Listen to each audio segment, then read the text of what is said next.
にちは。今回は悪役令嬢転生おじさん第5話への視聴者の反応をご紹介します。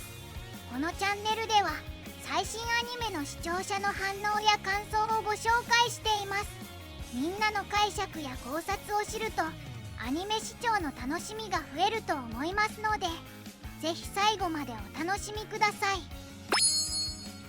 親子カメハメハとか古い。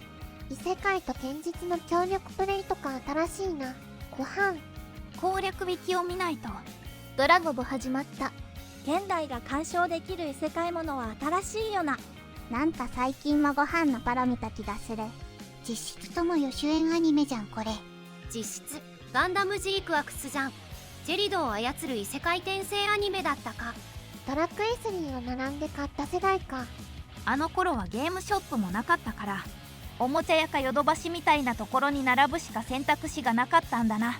田舎なら店に予約しておけば並ぶ必要がなかった。初期のファミコンは個人経営のおもちゃ屋で売っていたな。数年でゲーム専門店がどんどんできていったけど、80から90年代のゲーセンはサボリーマン多かった。ドラクエ3は並ばなかったけど予約はしたな。早朝に便利な風魔法。この風魔法の使い方、発想の勝利だな。アンナのフラグ立てに余念がない。おっさんは殿下とアンナをくっつけたがってるのか。これが正規攻略ルートだと思い込んでるのかな。最初の頃はそれ狙ってたけど、今回みたいに色々ずれてくる。完璧にグレイスルートじゃないですか。もう何言っても好感度上がるやん。また好感度上がっちゃう。何をやっても株が上がる。好感度高いから。好感度が電源取った。別のフラグが立ってしまった。なぜかさすぐれになってしまう。もう何を言っても好感度爆上げだな。なんかすごい喜んでるぞ。いいのかこれで。いつもよりも輝いてる。もはや何やっても上がる好感度。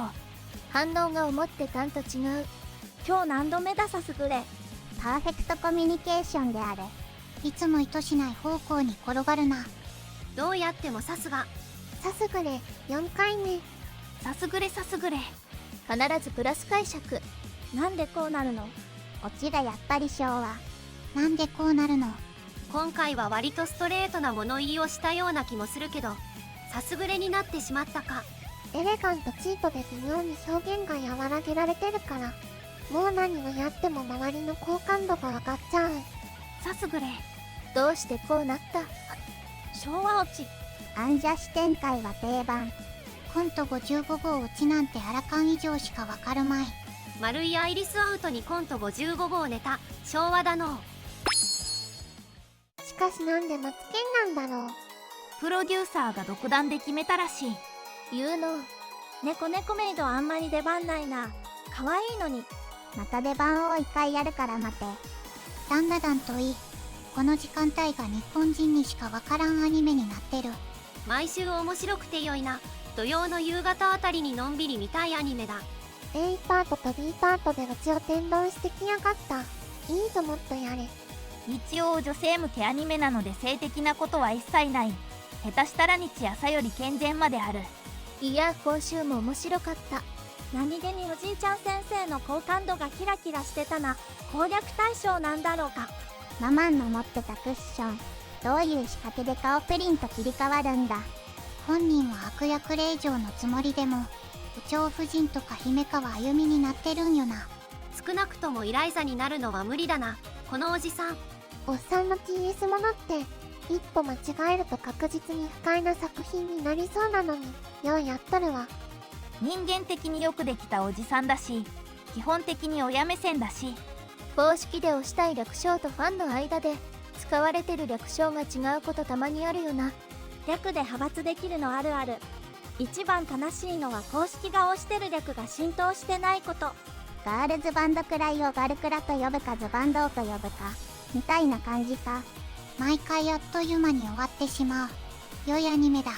なんでこうなるの。で金ちゃんの持ちネタだけど、これを知ってるはコードどれぐらいいるんだろうか。和彦さんなら多分なんでこうなるののイントネーション指導いらないかな。なんでそうなるのからのアイリスアウトからのマツケンサンバ。今年は昭和100年。金ちゃんとマツケンサンバとかも昭和の人間歓喜すぎるのよ。いいぞもっとやれ。今更ですか。状況によってアンナの呼び方変えているのよい。二人きりの時だけ継承なしなの好き。しかしこれ、上山先生。転生ものは氷河期くらいのオタクがメインと読み切ってるな。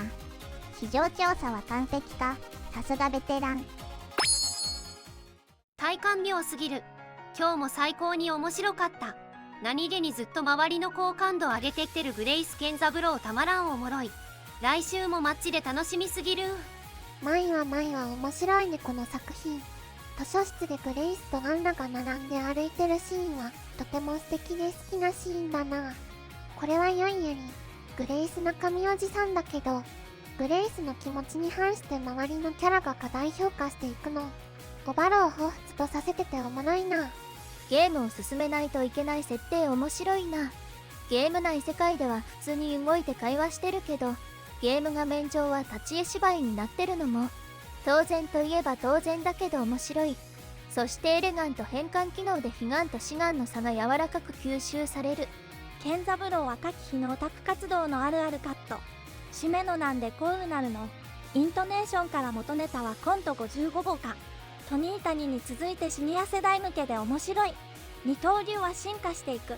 家族の介入に気づくのは別。マジックエキシビション楽しみ。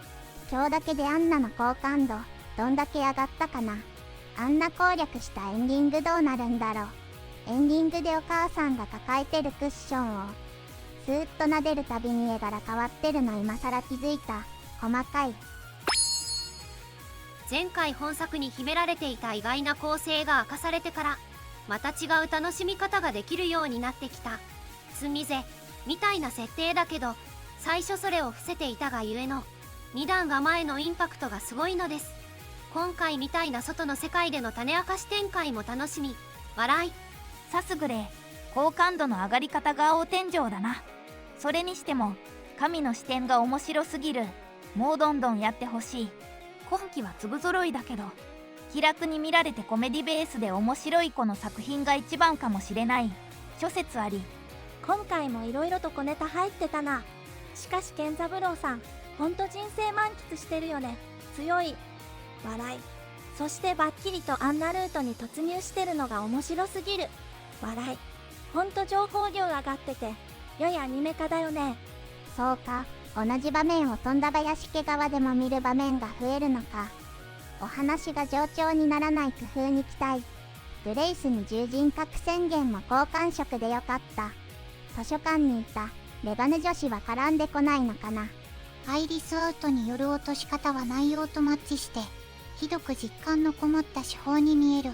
このことに限らず転生おじさんという作品において実感は全体を貫くテーマのように思う。息抜きの例として短く挿入される若き日の回想の数々に込められた実感。最後まで見てくれてありがとうなのだ。なので高評価が欲しいのだ。感想コメントも欲しいのだ。チャンネル登録してくれると嬉しいのだ。お願いするのだ。